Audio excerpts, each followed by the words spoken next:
విశాఖ ఉత్సవ్ పేరుతో భారీ దోపిడీ జరిగింది. స్టాల్ పెట్టే వ్యాపారస్తుల నుంచి పెద్ద మొత్తంలో వసూలు చేశారంటూ కూడా ఆరోపణలు వస్తున్నాయి. ఒక్కో స్టాల్ కి 30,000 నుంచి 70,000 వరకు వసూలు చేసినట్లుగా చెబుతున్నారు. విశాఖ ఉత్సవ్ ఏర్పాట్లను శ్రేయాస్ మీడియాకు అప్పగించింది కూటమి ప్రభుత్వం. స్టాల్స్ పెట్టుకునేందుకు శ్రేయాస్ మీడియాకు డబ్బులు కట్టామంటూ స్టాల్స్ యజమానులు చెబుతున్నారు. ఇక శ్రేయాస్ మీడియాపై మండిపడుతూ ఉన్నారు వ్యాపారస్తులు. అధికారులు పట్టించుకోవటం లేదని ఆవేదన చెందుతూ ఉన్నారు. ఇక తమ దగ్గర డబ్బులు వసూలు చేసి శ్రేయాస్ మీడియా వాళ్ళని మోసం చేసిందని చెప్పి కూడా ఒక్కొక్కరు కూడా స్టాల్స్ పెట్టే వ్యాపారస్తులు విశాఖ ఉత్సవ్ పేరుతో జరిగినటువంటి భారీ దోపిడీ అంటూ కూడా వారందరూ ఆరోపణలు గుప్పిస్తూ ఉన్నారు. ఎక్స్ట్రా మనం పవర్ ఎక్కువ పెడితే అది మళ్ళీ ఎక్స్ట్రా చార్జెస్ ఎంత పడతాయి చెప్పండి. చిన్న సంస్థ శ్రేయ మీడియా చాలా పెద్దది ఏదండి ఇప్పుడు అంత పెద్దది ఇదా పనితనం ఇదా చాలా పెద్దది పనితనం ఇదా రారు సార్ ఎవరు రారు ఎవరు రారు అందరూ అక్కడికి వెళ్ళి దాక్కున్నారు అందరూ. 4 గంటల పవర్ ఇస్తాం 10 పైసలు కట్ చేసేస్తాం అన్న పవర్ కూడా లేదు. రూల్ అది ఒక్క బల్బు అంట ఒక బల్బు ఎక్స్ట్రా వాడితే మళ్ళీ ఎక్స్ట్రా చార్జెస్ 7,000 మళ్ళీ 7,000 కాకుండా అండి ఎక్స్ట్రా మనం పవర్ ఎక్కువ పెడితే అది మళ్ళీ ఎక్స్ట్రా చార్జెస్ ఎంత పడతాయో చెప్పలేదు వాళ్ళు. లాస్ట్ వేస్తారు ఎంత బిల్లు ఇలా చేసి గొప్ప సంస్థ మరి అది.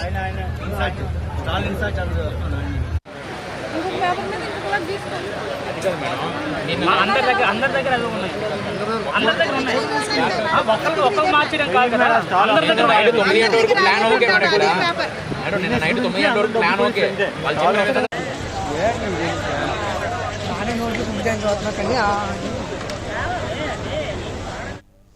ఇక ఇదే అంశానికి సంబంధించిన డీటెయిల్స్ మా ప్రతినిధి భరత్ అడిగి తెలుసుకుందాం.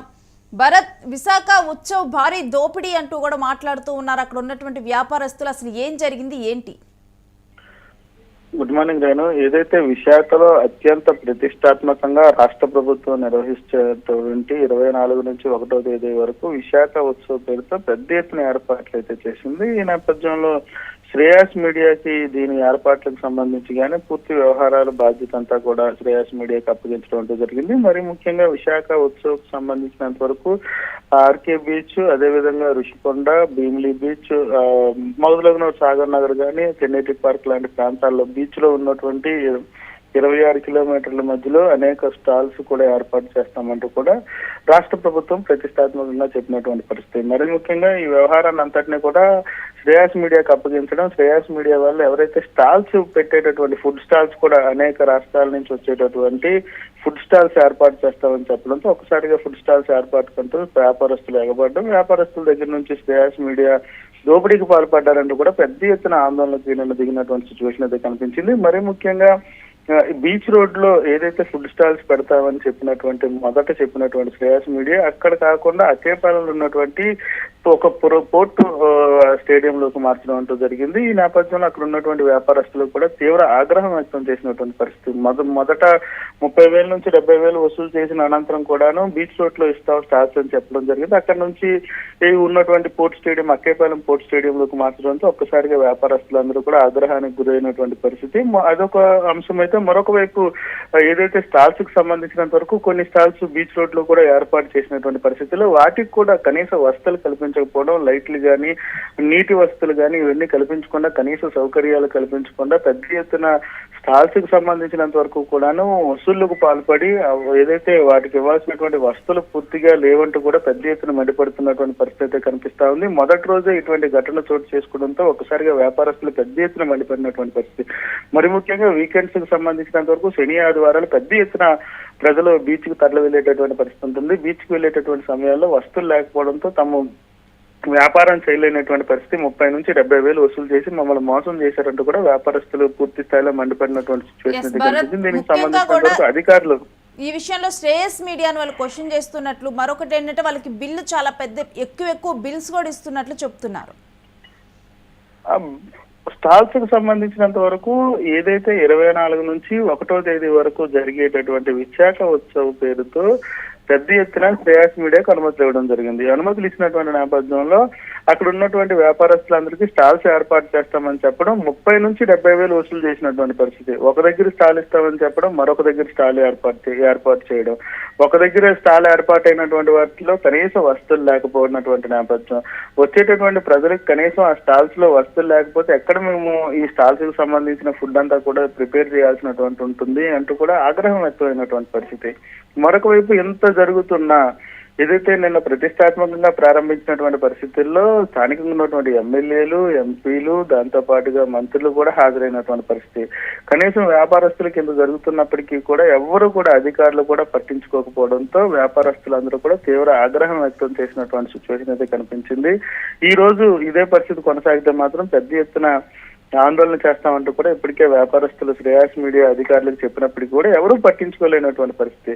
దీనికి సంబంధించినంత వరకు కూడా వ్యాపారస్తులు అందరూ కూడా ఈ రోజు కలెక్టర్ ఆఫీస్ కు వెళ్తాం, కలెక్టరేట్ లోనే మాట్లాడతాం, లేకపోతే మాత్రం ఆందోళనకు దిగుతామంటూ కూడా హెచ్చరిక చేసినటువంటి పరిస్థితి. అయితే ఇంత జరుగుతున్నప్పటికీ ఇంత ప్రతిష్టాత్మకమైనటువంటి నిర్వహిస్తున్నటువంటి ఉత్సవాల్లో భాగంగా ఈ ఉత్సవాల ఏర్పాట్లకు సంబంధించినంత వరకు శ్రేయాస్ మీడియాకు అప్పగించడంపై పెద్ద ఎత్తున దుమారం చెలరేగినటువంటి అంటే భారత్ పరిస్థితి. కూటమి ప్రభుత్వమే శ్రేయస్ మీడియాకి ఈ పర్మిషన్స్ ఇవ్వటం జరిగిందా ఏంటి? అధికారికంగా కూటమి ప్రభుత్వమే శ్రేయాస్ మీడియాకి నిర్వహణ బాధ్యతలు అప్పగించినటువంటి పరిస్థితి. స్థానికంగా ఉండేటటువంటి విశాఖ ఉత్సవం అనేది కేవలం స్థానికంగా ఉండేటటువంటి కళాకారులు, స్థానికులకి పెద్ద ఎత్తున ఉపాధి అవకాశాలతో పాటుగా స్థానిక కళాకారులకి ప్రోత్సాహం కల్పించే విధంగా కూడా ఈ ఉత్సవాల నిర్వహణ గత కొంతకాలం నుంచి జరిగేటటువంటి పరిస్థితి.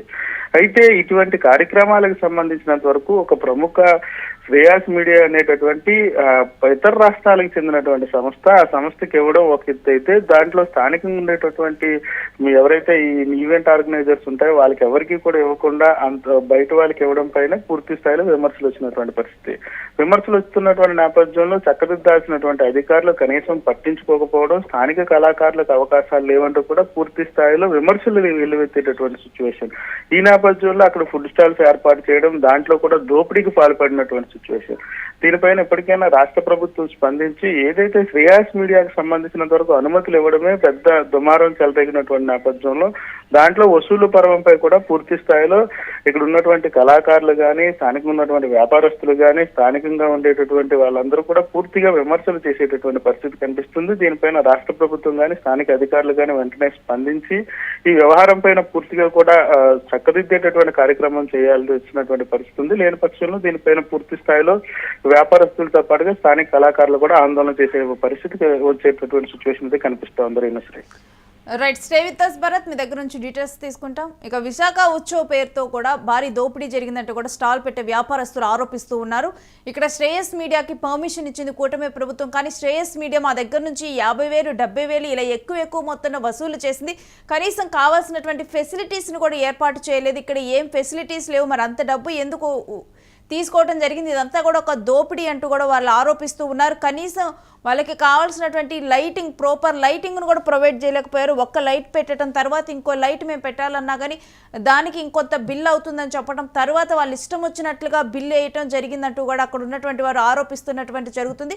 మరొకటి శ్రేయస్ మీడియా అనేది కూడా పక్క రాష్ట్రాలకు సంబంధించినటువంటి సంస్థ, ఇక్కడ ఉన్నటువంటి సంస్థలకు కూడా ఇవ్వకుండా ఈ విధమైన ఒక ఏర్పాటు చేయడం ఒక పెద్ద సంస్థ అని చెప్పారు శ్రేయస్ మీడియా. కానీ అసలు కనీసం మినిమం ఏర్పాట్లు కూడా చేయలేదంటూ కూడా అక్కడ ఉన్నటువంటి వ్యాపారస్తులు కూడా తాము కట్టిన డబ్బులకు న్యాయం జరగలేదంటూ ఆవేదన వెళ్లగక్కుతున్నారు.